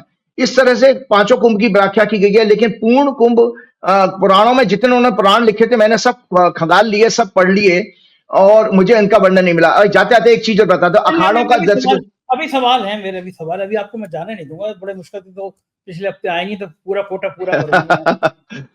आपने कहा वैचारिक शुद्धता के लिए कुंभ होता है, वो सही भी आती है। हम मंदिर में जाते हैं, क्यों अच्छा लगता है? क्योंकि मंदिर में जाएंगे तो जितने लोग होंगे मन में घुस रहे होंगे, अगर नॉनवेज खाने का मन आएगा तो दिमाग झटकेंगे, नहीं इस समय जिक्र नहीं होना चाहिए, किसी अपनी गर्लफ्रेंड का ध्यान आएगा झटकेंगे, शराब का ध्यान आएगा झटकेंगे। मंदिर में अंदर पवित्र भाव लेके जाएंगे, सभी पवित्र भाव लेके जाएंगे, तो वहां की वेव ऐसी हो जाएंगी, वाइफ ऐसी हो जाएंगी कि आपके खुद ही शुद्ध मन हो जाएगा। मस्जिद में या गिरजाघर में, चर्च में, कहीं पे भी जाएंगे तो वो जगह पवित्र होता है। ऐसी जगह पे कुंभ पे राजनीति नहीं होनी चाहिए। लेकिन हमने देखा कि पूरी कैबिनेट की मीटिंग हुई, मुख्यमंत्री, मंत्री, डिप्टी सीएम पानी उछाल के मुख्यमंत्री में मार रहे थे कि जैसे किसी पे जल चढ़ा रहे हो, खेल रहे थे। और मैंने 1.5 महीने पहले कह दिया था कि आप देखना, जब जिस दिन दिल्ली चुनाव की तिथि घोषित हुई, उसी के अगले दिन या उसके 1 दिन बाद मैंने शो किया। मैंने कहा आप लिख के रख लीजिएगा, प्रधानमंत्री 5 फरवरी को ही कुंभ में आएंगे, जिस दिन वोट पड़ रहे हो और प्रधानमंत्री जी अकेले नहा रहे हो, बड़े तरह के नौटंकी कर रहे हो और ड्रोन कैमरे लगे हों और सब गोदी मीडिया उस दिन भर प्रधानमंत्री का स्थान दिखाएगी, जिससे दिल्ली में कुछ लोगों के मन मस्तिष्क पे असर पड़ जाए। बिल्कुल बिल्कुल बिल्कुल मीटिंग हो रही है, मुख्यमंत्री सब मंत्री दूसरे पानी उछाल रहे हैं, राजनीति तो है कैबिनेट की मीटिंग, राजनीति तो कई तो पटल है, प्रधानमंत्री उस दिन आ रहे हैं जिस दिन दिल्ली में। तो क्या इन लोगों के मन में क्या कुंभ के प्रति वैचारिक शुद्धता का भाव नहीं आया कि कम से कम यहाँ राजनीति की बातें नहीं होनी चाहिए, यहाँ कैबिनेट नहीं होनी चाहिए, यहाँ प्रधानमंत्री को दिल्ली वाले वोटिंग देने आना चाहिए? ये क्या कुंभ के प्रति सच्ची श्रद्धा है, पवित्रता है ये राजीव जी? कतई नहीं, जीरो। मैं आपको दर्शकों बता देता हूं, जल्दी से एक नॉलेज की बात बताता हूं। अखाड़ों का फॉर्मेशन कैसे हुआ? कुंभ आस्थाओं का संगम है, परंपराओं का सागर है। भारतीय सनातन धर्म के वर्तमान स्वरूप की नींव जो है आदि शंकराचार्य रखी। तो पूर्व काल में मंदिर में जाने वाले भक्तों को या उनकी धन संपत्ति को लोग लूट लेते थे, लुटेरे। उसके लिए जैसे जो अखाड़ा शब्द होता है वो पहलवानी का अड्डा होता है। तो अखाड़ों की स्थापना शंकराचार्य जी ने की थी और मुख्य रूप से 13 अखाड़े हैं हमारे देश में। तो उन अखाड़ों में जो है नागा साधुओं के भी अलग अलग तरीके कुछ निवस्त्र होकर के रहते हैं और शिव के उपासक होते हैं, उनको नागा साधु माना गया है। तो 13 अखाड़े इसलिए बनाए गए थे कि मंदिरों को प्रोटेक्शन देने के लिए और आपके भक्तों को प्रोटेक्शन देने के लिए। तो आपके जो 13 अखाड़े शंकराचार्य, और इन अखाड़ों में योग विद्या वगैरह और इनकी शस्त्र विद्या ये सब सिखाई जाती है। तो 13 प्रमुख अखाड़े हैं। निरंजनी अखाड़ा, जूना अखाड़ा, जूना अखाड़ा में आपके सबसे बड़ी परंपरा में आते हैं आपके नागा साधु। और उसके बाद है इनका महानिर्वाण अखाड़ा, श्री अटल अखाड़ा, आह्वान अखाड़ा, आनंद अखाड़ा, श्री पंचाग्नि अखाड़ा, नागपंथी गोरखनाथ अखाड़ा, जिसके कि आपके योगी आदित्यनाथ मानने वाले हैं, वैष्णव अखाड़ा, उदासीन पंचायती अखाड़ा, श्री उदासीन नया अखाड़ा, श्री निर्मल पंचायती अखाड़ा और निर्मोही अखाड़ा, जिसकी की स्थापना 1720 में रामानंदाचार्य ने की थी। नागा साधु कोई वस्त्र न पहनने के कारण शिव भक्त नागा साधु दिगंबर भी कहलाते हैं, अर्थात आकाश ही जिनका वस्त्र है। वस्त्र के स्थान पर ये पूरे शरीर में धूनी की राख लपेटे होते हैं। ये केवल शाही स्नान के समय ही श्रद्धालुओं को दिखाई देते हैं। ये सामान्यतः हरिद्वार और दूसरे तीर्थों के दूर दराज इलाकों में जनजीवन से दूर कठोर अनुशासन में रहते हैं। कहा जाता है कि दुनिया कितनी भी परिवर्तित हो जाए, परंतु ये शिव और अग्नि के भक्त साधु इसी रूप में आपको दिखाई देंगे। तो मेरा कहने का मतलब यह है कि जहां तक आपने उनकी जो बात की, आपने पॉलिटिशियंस की, तो मैं जल्दी से एक बात शेयर करना चाहता हूं कि आपके आदित्यनाथ जी अभी दिल्ली में आए थे, तो कुछ वहां पर भी वो बोल के गए हैं। और उनके किसी पत्रकार ने उनसे पूछा था कि भाई अगर मुसलमान कुंभ के मेले में आना चाहें तो आप कहते हैं आदित्यनाथ जी कि नहीं, सनातन परंपराओं को मानने वाला तो कोई भी आ सकता है। अब भाई आप कौन होते हैं सनातन? पहले तो आपको सनातन परंपराएं आती भी हैं कि नहीं आती, भगवान जाने। लेकिन आप कौन होते हैं कि कौन आएगा कौन नहीं आएगा? ये तो भक्त की स्वेच्छा से लोगों को आना चाहिए, आप नहीं डिसाइड कर सकते। तो एक इन्होंने महोदय ने, हमारे मुख्यमंत्री महोदय ने एक बयान दिया था कि India will be run by Ram's tradition not Babar's. Ram के मतलब जो नीतियां हैं उसके हिसाब से देश चलेगा। तो मैं बताना चाहता हूं, आदित्यनाथ जी जो रामचरितमानस के उत्तरकांड के अनुसार एक ढोंगी केसरिया कपड़े पहनने वाले संत या योगी हैं, जिन्हें ना तो संस्कृत भाषा इतिहास का ठीक से ज्ञान है, ना सनातन धर्म के धर्म शास्त्रों की समझ है और ज्ञान है। मुझे तो दुख लगता है कि कैसे संत संघ और कुछ अंधभक्त ऐसे नकली बाबाओं में देश का भविष्य ढूंढने लग जाते हैं, जिन्हें सनातन धर्म का टॉर्च बियरर समझने लगते हैं। संत का अर्थ है वैराग्य, जो मैंने पुराण उपनिषद आपको दिखाए हैं। संत का अर्थ है वैराग्य, जिससे वो कोसों दूर हैं, क्योंकि वो सत्ता रूपी माया से चिपके हुए हैं।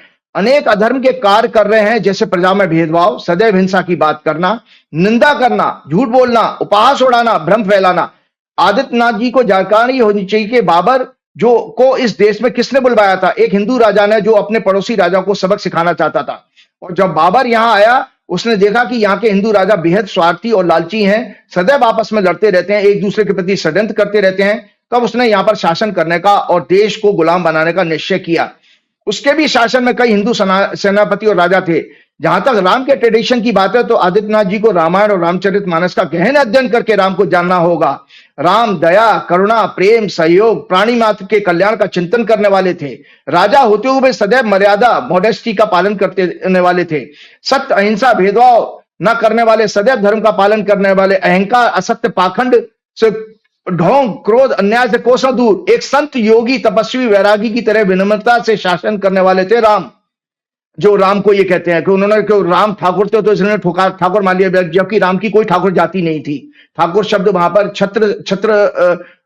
जो क्षत्रिय, छत्र से क्षत्रिय शब्द निकला है। हमारे वेदों के अनुसार और पुराणों के अनुसार कोई जातियां नहीं थी। उन्होंने कभी किसी का धोखे से शासन पर कब्जा नहीं किया, अपने राज्य का विस्तार नहीं किया राम जी ने। जबकि आदित्यनाथ सदैव कटेंगे तो बटेंगे, बुलडोजर, चुनावों में प्रशासन की मदद से छल कपट के द्वारा जीतने की सोच रखने वाले हैं। सदैव एनकाउंटर की हिंसा वाली सोच को भी इनको रखते हैं। इन्हें रामायण में राक्षसों और देवताओं के गुणों के अंतर का ज्ञान होना चाहिए। राम राज्य में प्रजा कैसे सुखी रहती थी, ये समझ होनी चाहिए। राम राज्य, राजा वेदों के अनुसार शासन करने वाला, अपने महिमा मंडन, सेल्फ प्रमोशन, ग्लोरिफिकेशन से कोसों दूर, छल कपट, पाखंड, निंदा, असत्य और हिंसा, प्राणी मात्र या प्रजा में जाति धर्म के आधार पर भेदभाव न करने वाला होता था। वह सदैव सत्य, अहिंसा, सहयोग, प्रेम, सौहार्द, बिना भेदभाव के प्रजा के कल्याण का चिंतन करता था। राम राज्य में प्राकृतिक प्रकोप, अकाल मृत्यु, चोरी, महिलाओं पर और कमजोर वर्गों पर अत्याचार नहीं होते थे, लोग भयमुक्त होकर आपस में संवाद करते थे, राजा की नीतियों पर प्रश्न चिन्ह लगाकर उनसे उनका विरोध कर सकते थे लोग, रोग महामारी नहीं आते थे, ब्राह्मणों आचारों का सम्मान होता था, सभी वर्ग प्राणी सदैव प्रसन्नचित्त और आनंदित रहते थे। आज के शासक की तरह बुद्धिजीवियों उनकी पॉलिसीज पर प्रश्न चिन्ह लगाकर उन्हें अर्बन नक्सल नहीं कहा जाता था। और फेक न्यूज के द्वारा आईटी सेल पूरी फेक न्यूज फैला रही है। उत्तरकांड में प्रभु श्री राम और भरत के बीच संवाद में भगवान का दुष्ट राक्षसों के बारे में वर्णन, ये सदैव निंदा करने वाले, झूठ, फेक न्यूज, तथ्यों को तोड़ मरोड़ कर डिस्टॉर्ट करके पेश करने वाले, प्रोपेगेंडा करने वाले, दूसरों की उन्नति से ईर्ष्या करने वाले, काम, क्रोध, निजी स्वार्थ, अहंकार, लोभ, परायण, निर्दयी, कपटी, हिंसा, कुटिल, छल कपट, षड्यंत्र रूपी अनेक पापों से युक्त होते हैं। ये बिना किसी कारण दूसरों से बैर रखते हैं। इनका संपूर्ण आचरण इन्हीं अधर्मी गुणों से पूर्ण होता है। भगवान इन्हें दुष्ट कहकर संबोधित करते हैं। मतलब मैं इसलिए आज आपको बता रहा हूं कि एक संत महात्मा का चोला ओढ़ करके आप तो और पूरा नोट बना के लाए थे आज, मुझे पता ही नहीं था। भाई मैं इसलिए कि मुझे दुख लगता है कि आप देखिए, इसलिए दुख लगता है संजय जी, हमको सबक लेना चाहिए। एक वो चर्च की पादरी ने किस तरह ट्रंप को बिठा करके उसको नैतिकता का और मानवता का पाठ पढ़ाया, है ना। तो आज आपके संतों के ऊपर, सारे भारत के संतों के ऊपर जो गोदी मीडिया, इनके ऊपर प्रश्न चल रहे हैं कि आप घड़ी घड़ी झोला उठा करके बीजेपी का और विश्व हिंदू परिषद का लेके चल पड़ते हो। आपके अंदर जरा सा भी नैतिक साहस नहीं है कि आप गलत को गलत बोल सको। आपके एक दूसरी बात राजीव जी, मैंने देखा कि पहले भी ब्यूरोक्रेट्स जो होते थे आईएएस आईपीएस, वो सार्वजनिक प्रदर्शनों से बचते थे। मान लो कुंभ हो रहा है, उनका काम है ड्यूटी करना, ड्यूटी करके कुंभ अच्छे से हो जाए, कुंभ की व्यवस्थाएं ठीक हो, ये करते थे। नहाते भी तो पता नहीं चलता था किसी को।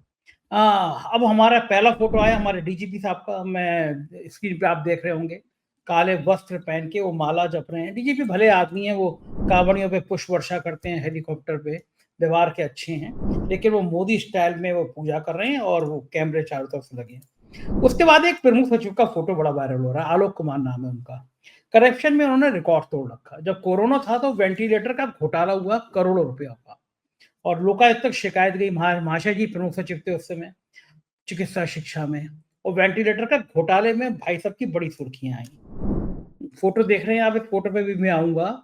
उसके बाद में दोबारा अभी कुछ 4-5 महीने पहले 200 या 300 करोड़ रुपए का एक कंपनी को बिना टेंडर के काम दे दिया।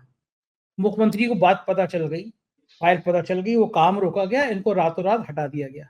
लेकिन जुगाड़ू आइटम बहुत हैं, और फिर प्रमुख सचिव इंडस्ट्री बन गए हैं। जिन्होंने इतना बड़ा घोटाला किया वो प्रमुख सचिव इंडस्ट्री बन गए।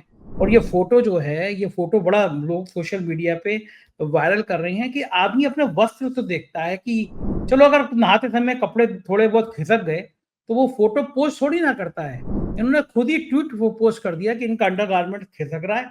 ये आईएएस हैं, इन्हें सम्मान नहीं, मान नहीं, खुद अपना फोटो पोस्ट। हड़बड़ी में कि योगी जी तक मैसेज चला जाए कि मैं भी कुंभ में गया हूं, मेरे भी दर्शन हो रहे हैं। तो ये जो ब्यूरोक्रेट हैं, जो ये बिल्कुल चरण वंदना कर रहे हैं अपनी नौकरी छोड़ छाड़ के।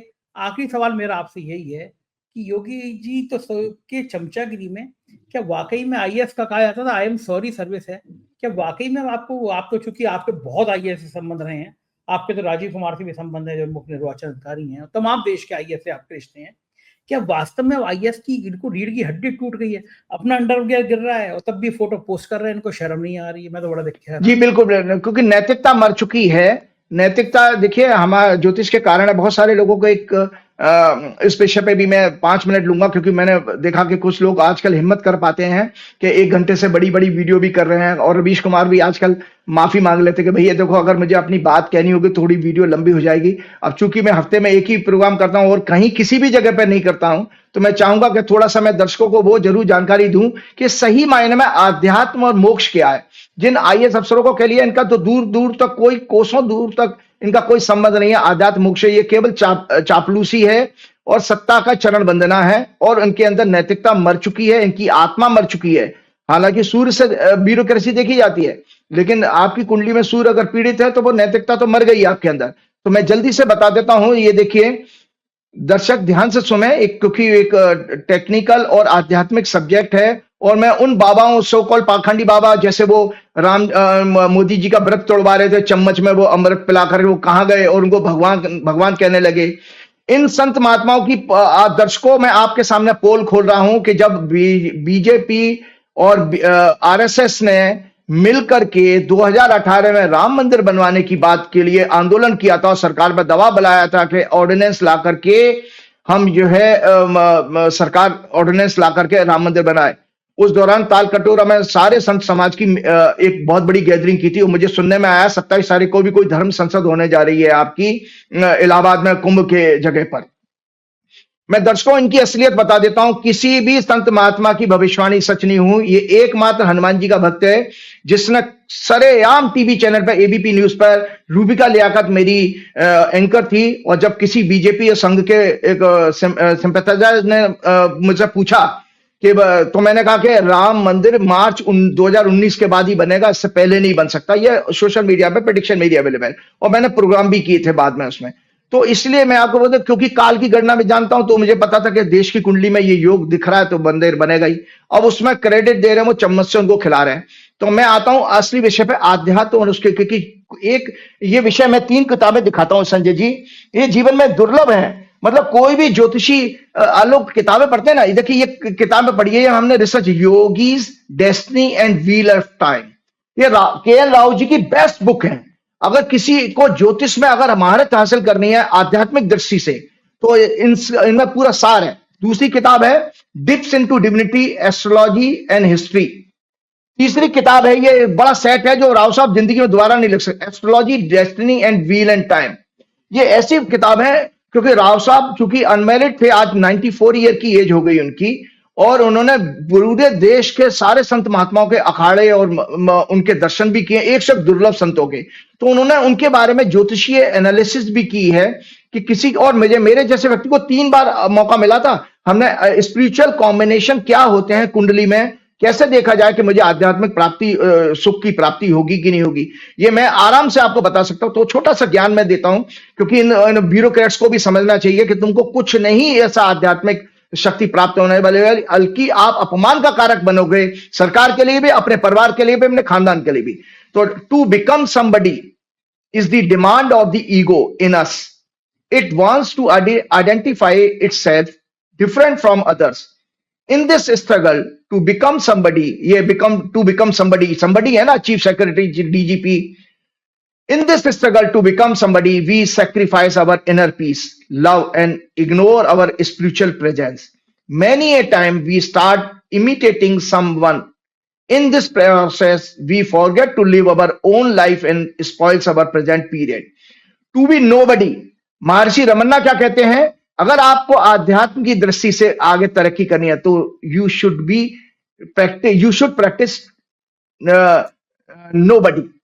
To be nobody, first recognize that we are not the body. Body is a product of Panchtattva, nature, and is an image in our thoughts. We live with this image and expect others to accept this image exactly the way we have conceived it. And we want others to appreciate, honor, love, and respect. Every night in deep sleep, we lose this image and stay as nobody. आप रात को जब सो जाते हो तभी तो आप nobody हैं, कोई आप कौन से चीफ सेक्रेटरी, कौन से डीजीपी, आपको पता ही नहीं है। तो वहां पर आपको ब्लिस स्टेट की फीलिंग होती है, आनंद की अवस्था की प्राप्त होती है, जिसको रिलैक्स बॉडी का। Hence we feel bliss in this absence of this image. Through the practice of meditation, कैसे मिल सकता है आध्यात्म? Through the practice of meditation and detachment, when we consciously discourage the image in ourselves and remain as nobody, and we obtain the freedom from ego. According to Maharshi Ramanna, the state of being nobody is the state of wakeful sleep. चैतन्य अवस्था कहते हैं। भगवान कृष्ण ने गीता के 12वें अध्याय के 12वें श्लोक में कहा है, भगवान कहते हैं कि देखो ये कैसे हम आध्यात्मिक आपको शक्ति प्राप्त हो सकती है। Knowledge is better than practice, chapter 12 का श्लोक number 12। Knowledge is better than practice. Without discernment, meditation on God is superior to knowledge. Meditation is superior to God, is better than knowledge. और जो knowledge is better than practice, practice कहा गया rituals को। Rituals कौन से कहे गए हैं? यही जो आपने कुंभ के मेले में नहाना है, सारे लोग पगला रहे हैं, या आप काले कपड़े पहन रहे हैं, माला दिखा रहे हो, ये रिचुअल्स है। भगवान ने कहा ये सब थर्ड क्लास है, ये लोएस्ट है, इससे बेटर है आप नॉलेज गेन करिए। नॉलेज से भी गेन करना कहते हैं मेडिटेशन, ध्यान लगाओ। उससे भी बेटर भगवान ने क्या कहा है, and renunciation of the fruit of action is even superior to meditation, and for peace immediately follows the renunciation। मतलब जैसे ही आप त्याग की भावना ले गए, फलेच्छा छोड़ देते हो, तो आपके अंदर तुरंत पीस आ जाती है। तो ये आध्यात्मिक शरीर भगवान ने इसीलिए 4 प्रकार के भक्त बताए संजय जी, आर्थ, अर्थार्थी, जिज्ञासु और ज्ञानी। तो भगवान कहते हैं आर्थ कौन होते हैं, जो हमेशा दुखी रोते रहते हैं, और अर्थार्थी जो हमेशा धन की कामना करते रहते हैं, जैसे आपके ये ब्यूरोक्रेट्स सो कॉल्ड डीजीपी फलाना दिखाना पॉलिटिशियन ये वो। और जिज्ञासु जो भगवान को जानने की और अपने आप को जानने की इच्छा रखता हो। आपके अंदर एक फायर भी अगर शुरू हो गई, मैं कौन हूं यार, मैं क्या कर रहा हूँ, अच्छा कर रहा हूँ बुरा कर रहा हूँ मुझे नहीं पता, ये जिज्ञासु कैटेगरी है, ये बेटर है। और ज्ञानी जिसने स्वयं को और भगवान को जान लिया, जो कि महर्षि रमन्ना ने कहा नोबडी। जिस दिन आपके अंदर ये नॉलेज आया है I am nobody, I am nothing, मैं तो किसी भी क्षण जा सकता हूं, तो ये नोबडी की फीलिंग आना, वो भगवान ने कहा वो सर्वश्रेष्ठ है, वो मुझे सबसे ज्यादा प्रिय है। जो मनुष्य आत्मा के रहते, देखिए इसीलिए मैंने कहा भगवान कहते हैं कि संसार में केवल 3 तत्व हैं, जीव, जगत और परमात्मा। जगत कहते हैं प्रकृति को। जब जीव संसार को जानने का प्रयास करता है तब कर्म कहलाता है, जब जीव परमात्मा को जानने का प्रयास करता है तो भक्ति कहलाती है, और जब हम स्वयं को जानने की चेष्टा करते हैं तो ज्ञान कहलाता है, जब हम स्वयं को जानने की चेष्टा करते हैं।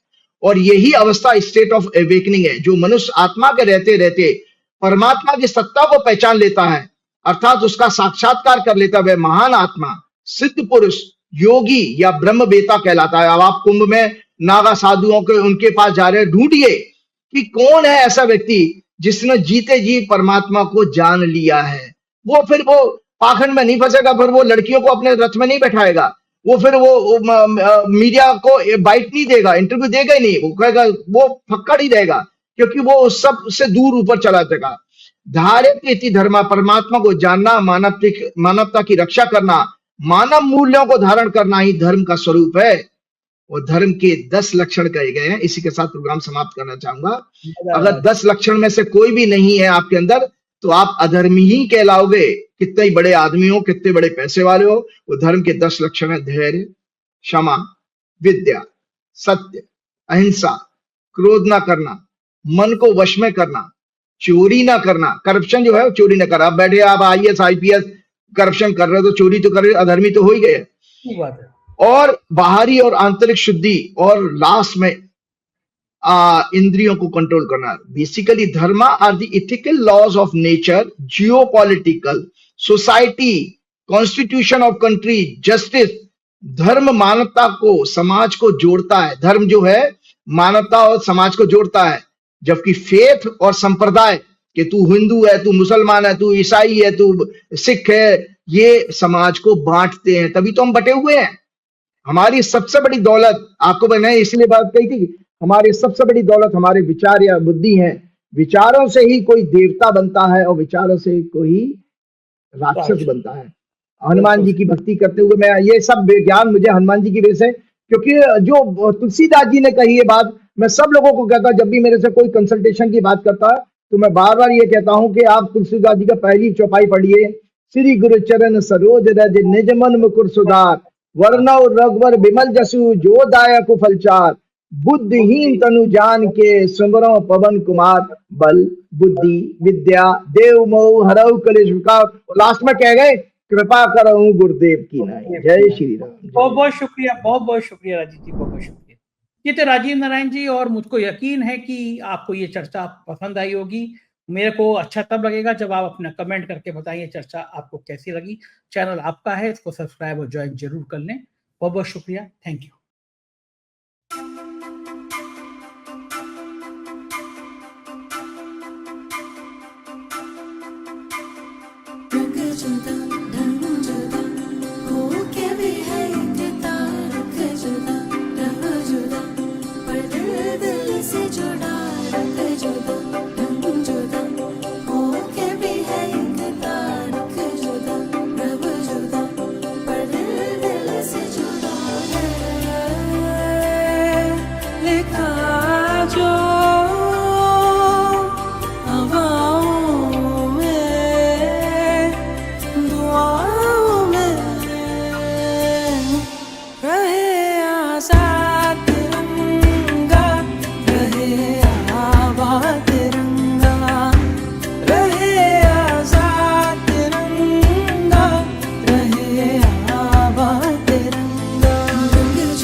कैसी है,